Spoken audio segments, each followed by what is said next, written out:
I think organizations are also pushing their players to be better, but I also think that we're at the point now where League of Legends isn't young anymore, and people coming into it have all these idols to look up to, right? Like if you've been watching League of Legends, you know who Reckless is, you know who Bjergsen is.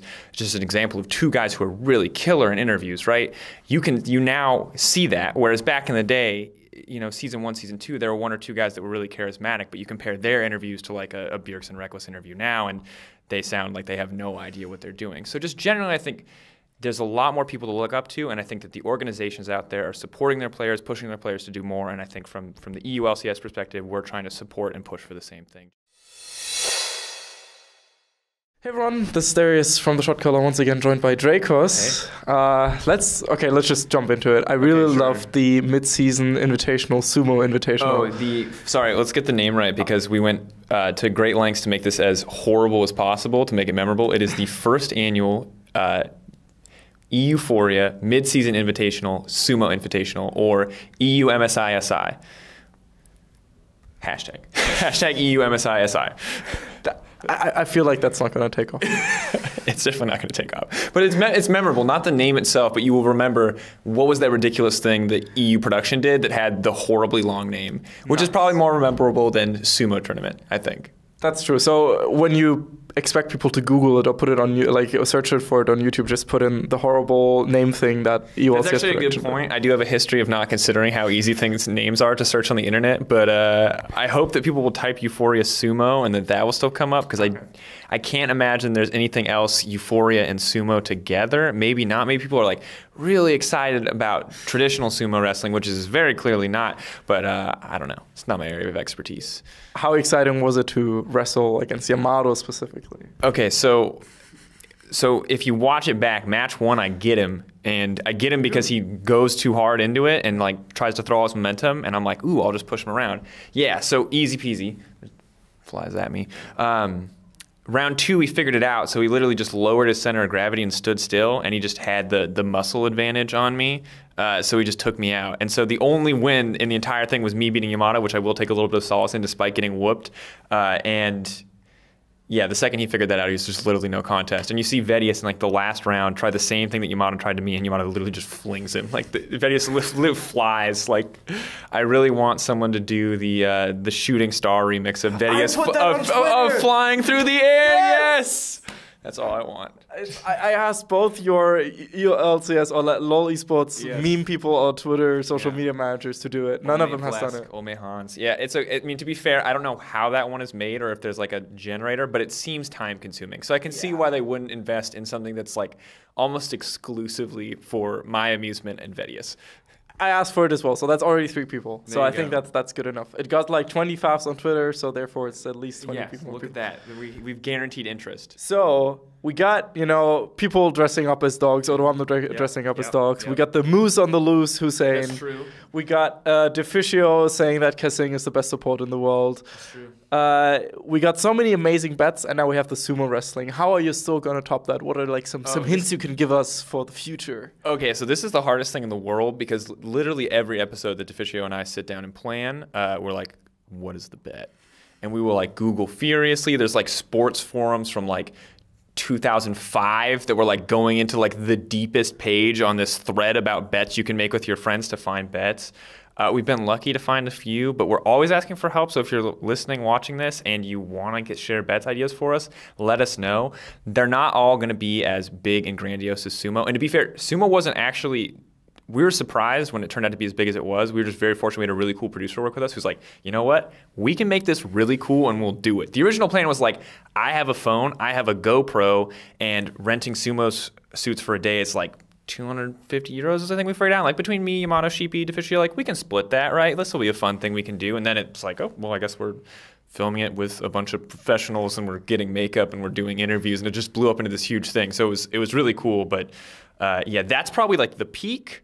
This is the, depending on which song you prefer, this is like our season 4 worlds of bet. It's not all going to be uphill from here in terms of production value. Actually, wait, China was definitely really cool this last year, so maybe that's the better comparison. But we will still have some really cool bets. We will definitely use more costumes because, 1, they're easy to get, and 2, they're extremely embarrassing, which is really the most fun part of the bet.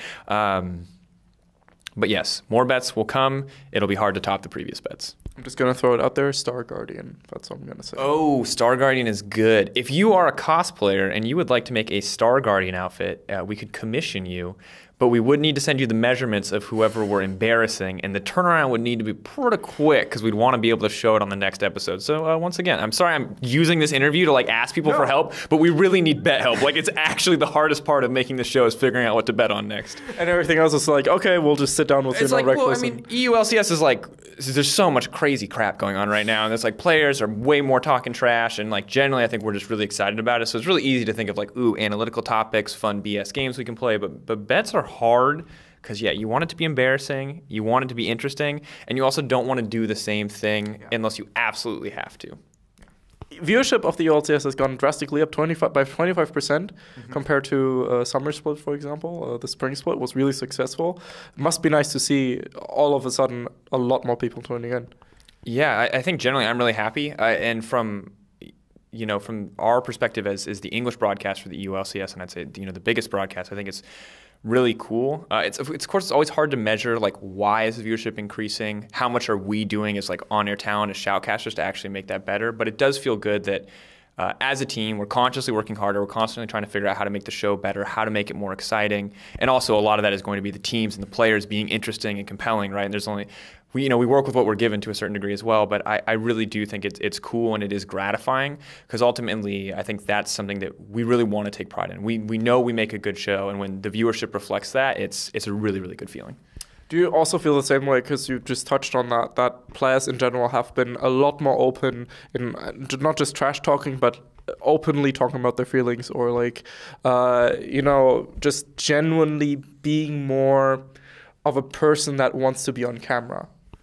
Yeah, I think so. I think a couple things are happening right now. One, I think that speaking from the EULCS broadcast perspective, quickly, I do think that we are, offering more support to help players get better at interviews, both with us for features and both with external press, and we're trying to be supportive of that. I think organizations are also pushing their players to be better, but I also think that we're at the point now where League of Legends isn't young anymore, and people coming into it have all these idols to look up to, right? Like if you've been watching League of Legends, you know who Reckless is, you know who Bjergsen is. Just an example of two guys who are really killer in interviews, right? You now see that, whereas back in the day, season 1, season 2, there were one or two guys that were really charismatic, but you compare their interviews to like a Bjergsen Reckless interview now, and they sound like they have no idea what they're doing. So just generally, I think there's a lot more people to look up to, and I think that the organizations out there are supporting their players, pushing their players to do more, and I think from the EULCS perspective, we're trying to support and push for the same thing, just so that, because these guys are awesome, right? And if you get to know them, they're super cool people, they're super talented at the game, and I think everyone is just trying to set them up to kind of show that off. So one last question. Shox is currently on a vacation, essentially visiting a marriage. Hopefully she has a lot of fun. Yeah. I mean, Belgium winning. Yeah, Belgium won. So she's like, literally like, the marriage could have gone horribly wrong. She would have been sad for her friends. So like Belgium winning would have been like, okay weekend, in the end. Balances out. And for the first time in a long time, they're showing up, man. So they are really good. But what's the work on the desk been so far, since you've kind of like taken over?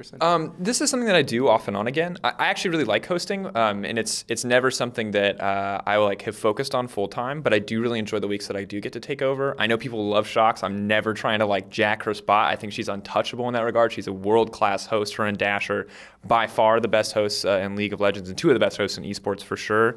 But it is cool. It's a change of pace for sure. Whereas like casting is like prep the teams, prep the cast, talk about what you want to talk about in cast.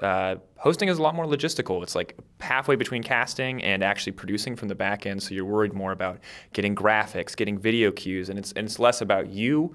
And it's more about setting up the people on your desk, your analysts, to look really good and to talk about things that are genuinely interesting and compelling for the people watching. So it's a really cool thought experiment for me generally. I like doing it because it's a nice change of pace, because casting is wonderful, but a little variety never hurts.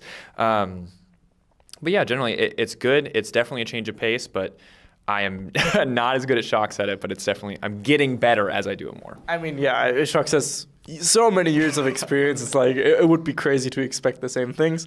But I'm going to set you up now at this very point. And if there's anything you ever wanted to say to a lot of people out there, now is your chance to say anything. Oh, wow.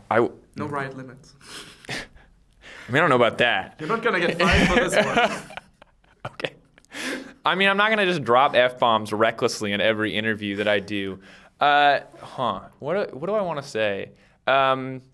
Things I'm genuinely tired of is people complaining about a meta that they don't play in. I really get tired of people like complaining about no AD carries in the bot lane. I think it's really dumb because most people don't experience it. This is something Deficio has touched on before.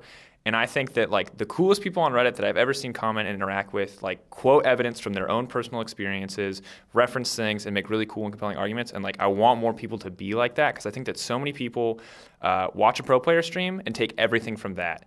And like I get it. Don't get me wrong. A lot of these people are, for good reason, authorities on their role, but they're also playing a very different game from you. The League of Legends is completely different at every ELO you play at, and like I'm not the best player, so I experience that I'm one-tricking Echo jungle right now. That pick is not good, but it's fun and I like it, and it's for me. I see AD carries in the bot lane every game. Funnel comps are terrible. I can agree with you on that. Reddit and community generally, but I think in general like try to form your own opinions. Use evidence from your experiences or from your environment rather than just jumping onto a bandwagon for the people around you. Just in general, League of Legends fans and friends. I like that. I like that a lot. This was Drakos and Darius from the Shotcaller. Hope you had a good day. See you then. Hey everyone, this is Darius from the Shotcaller, and I hope you just enjoyed that video. This is a generic end card, of course, so make sure to click here for a different interview, or here for a different interview, or about here to subscribe to the Shotcaller. We very much appreciate your support, and see you guys next time. Bye bye.